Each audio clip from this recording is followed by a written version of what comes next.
I would like to begin by acknowledging the traditional custodians of the land on which we meet, the Wajak Noongar, and pay my respects to their elders past and present.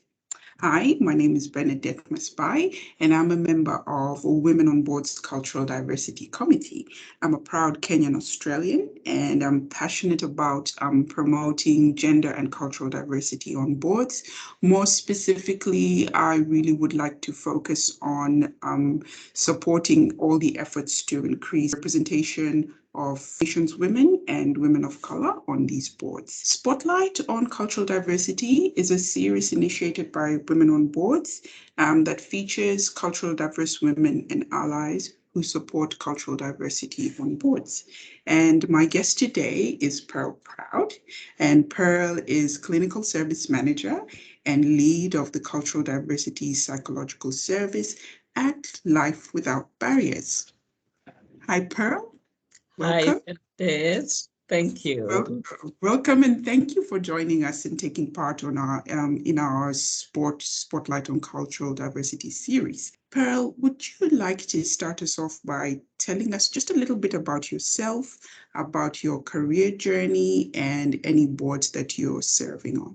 Thank you again for the invitation. I am an Australian. I'm also a South African. I have dual citizenship, and I've been in Australia for 34 years. And I hail from Durban in South Africa, and I'm a Zulu woman, and proudly so, and also a very proud Australian who is based in Perth in Western Australia. I have training in psychology, and I also studied literature at university because I wanted to be a university lecturer, and helping people became much more of a passion. So I've been in the area of clinical services, psychology, and supervision. I'm a supervisor for psychology registrars, and a range of things outside of the career trajectory. As an additional aspect to what I do, I sit on a range of boards and have done so for the past 16 years. I decided some years ago that I was going to make a contribution to the community that I lived in some form. I've always been passionate in terms of volunteering and giving my time for any community or civic spaces. And I had to reflect when I was busy in my career how I was going to do that. And I noted that I had strengths in strategic thinking. I'm a good planner and I'm a good strategist. So I decided I was going to combine my giving with the natural strengths that I had. Hence, my space that I have cultivated over time now in the governance sector. So my journey has been a dual one of having a career growth as well as a governance growth. But I also am very passionate about looking after people who are younger in the spaces that I'm in. So I've convened clinical teams and overseen clinical teams and, cultivated services and looked after policy, etc. But in the governance space, I also am involved in mentoring young up-and-coming talent in the governance space. And we do know that there's a shortage and there are limited opportunities for people of culturally diverse backgrounds in the governance space. And it's even more so when you are female. Sure. Because we also have an underrepresentation of females in governance space. So when both female and culturally diverse, it becomes particularly challenging, double jeopardy. And it's a pleasure always, important aspect of what I do to support and to encourage those who want to come into this sector, to make it feel accessible, but also to facilitate accessibility for younger people and support their leadership journeys in their careers as well as in the governance space. My journey has been dual, and I now am still involved in activities that of both spaces. At the moment, I chair a community-based arts organization called the Community Arts Network.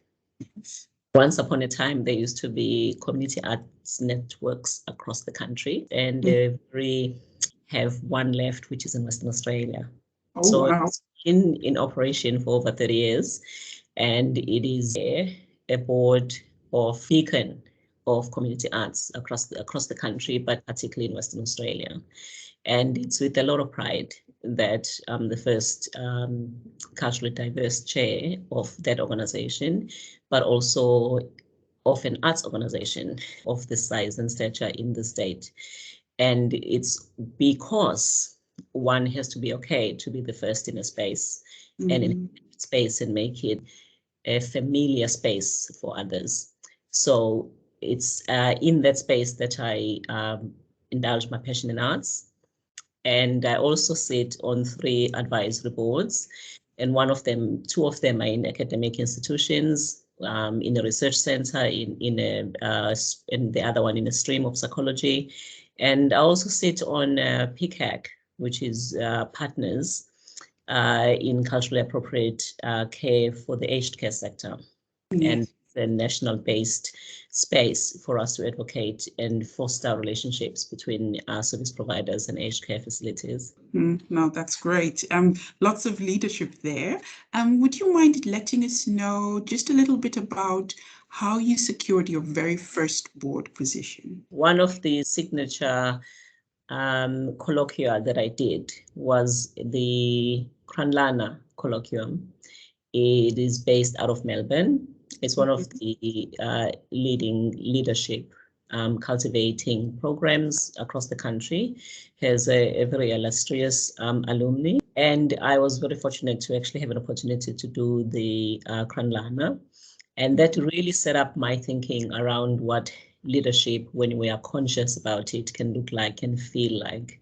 Yeah. I was reshaped as a person in terms of my mindset, having done that program.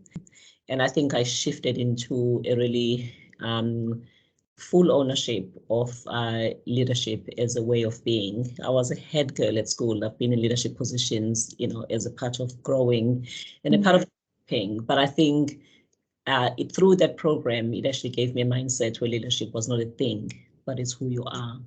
And therefore gone on to sit in the leadership spaces because it's spaces that I feel I belong in. At the first board position, I went on a journey of learning a lot. And it was with what evolved to become a peak body for all of the support groups and self-help groups, as in the peer support space in the state. Wonderful. I joined that board because I was interested in giving, and I had looked at options in terms of what my time and my influence can achieve in terms of the most number of people that I have the sphere of being able to affect positively. And that organization, because it speaks to the psychological aspects of looking after self and supporting others, was a natural fit for me.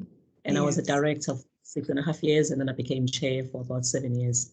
And we grew and evolved in that time, and I stepped down this year to then take up other positions. But that was my first board position, and I look back and I always just get stunned at how much time I was there, but also how much we were able to do. Yes, and I'm sure lots of growth with that. Now, you've shared with us that you are of South African background. Do you think in your time on these different leadership roles within boards, would you say that your cultural heritage has positively impacted your board career? I know that coming into spaces that don't feel familiar or that don't feel facilitated can seem daunting and difficult. One of the mindset shifts that I underwent was to think of any space and every space as one that's accessible to me.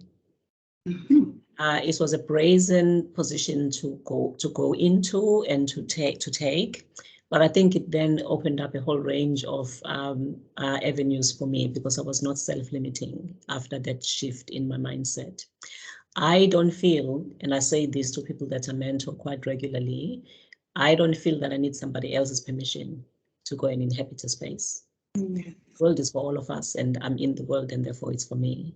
So I don't wait at the door in a psychological sense, in a physical sense, waiting for somebody to let me into spaces. I assess spaces as whether they are spaces for me, whether I have any reason or meaning to go into those spaces, and I think about what I can bring into those spaces. That's the only assessment I tend to make. And then I also assess whether they're safe for me or not. I don't go into unsafe spaces of any kind. When those two aspects have been looked after in my mind, I can then make or take steps to enter into a space. So that whole question of whether my heritage has facilitated, has been positive, has been negative, is not one that's actually I would lead with when I'm considering my roles that I have played or spaces that I've entered. But I can say that I'm very conscious of what I bring in, which includes my heritage when I'm in spaces. And we have been hearing a lot as women that we needed to take our seats at tables. Yes. I sit at a table with the mindset that there's something I'm bringing, and that includes my heritage and my perspective, because I'm a woman. Very true. Very So true. I tend to know that I'm representing when I'm in those spaces. I'm representing women. I'm representing people of color. I'm representing people who are diverse in a range of ways, not just in terms of culture or in terms of gender, but all diversities. That's true. I speak for all diversities when I'm in a space, because I'm one of the diverse. So I would say that therefore my impact has been positive, because I lead with a sense of duty, but also my being in those spaces has had a positive impact on me and my cultural heritage, because others who view your activities with a sense of hope when they can see what's possible sometimes, as it's been the case for me viewing others who've been in spaces. So Pearl, as a final take home, so something of the sort, would you be able to give some advice to an individual, a professional who's out there of non-Anglo-Celtic background and wanting to get into a board role? What advice would you offer them? Right. I sound like an elder when I speak, when I think of advice.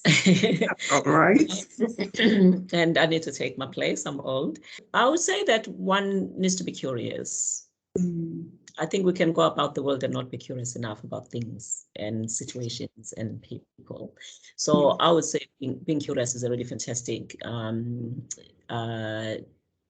approach to take. And in the governance space, we might want to be curious about what happens when people sit on boards, what boards are about, why we need to have boards, what we do, and what is the point of them. And just be curious, not because we want to sit on boards, but because we want to be curious about spaces where decisions are made about our lives. And boards are spaces where decisions about lives are made. So I would say curiosity is a really healthy thing to have, but also be interested, generally speaking, in life. So when I say interested, I mean, we need to be reading things. We need to be listening to programs and listening to debates and listening to things, listening to opinion. And we also want to be noting when things are being said or things are happening. If there's a policy decision being made, let's be interested about what it's for and why it's being put together. If an announcement has been made, let's take a closer look and sort of lean in to work out if it's going to affect us and affect people in our lives and how we might relate to it. Also, the reflection. A lot of the times we hear things and we don't pause to reflect on them. As we're driving the car, might be a good idea to spend the time while you're driving rather than be annoyed at the traffic, to just be reflecting on things that you've heard, that you've read, that you've noted in recent times. And I also really like the position in life where we are willing to share. So not because you want to be opinionated, but you want to be sharing perspectives, you want to be sharing things that you've come across, because you can generate conversation that way. And if we have that mode, then we might really be useful people to go and make decisions about other people and make decisions about lives, and boards are spaces where decisions are made about lives. So it means that there's a way that we're going about our lives that can then end up us making decisions about others. And if one is interested in governance, and one is interested in thinking and decision making, then it's a fantastic space to go into. Mm-hmm. And the other advice I might give is that a mentor is a good choice to make every time, every stage of our lives. Please get a mentor. I've been a mentor to others, but also engage in core mentorship, meaning that I provide value for somebody else and I receive value from somebody else, and we have that type of sharing. And then the final thing would be, if one is really interested in going into onto boards and going into governance, is to actually start closer to home and be active in the sphere of your own life, and where you engage daily or weekly.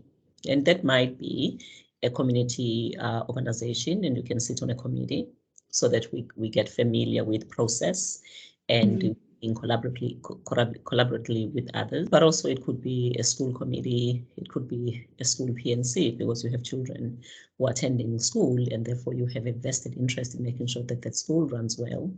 And all of the spaces where decisions are being made about our lives, in our lives, are a good place to start, because then you can put in from there, and you can then make additional time if you want to go into other sectors and other spheres in the governance journey, and add committees and other boards as you go. But I like the accessibility of the fact that our lives have got opportunities like that we don't have to stretch too far to access. Oh, thank you so much, Pearl. It's been a pleasure having you. It's been a pleasure hearing your story, and really thank you for joining us on this series. Would like to wish you all the best as you carry on your leadership roles and on your board roles. Thanks very much. Thanks for having me, Bernadette. Thanks very much.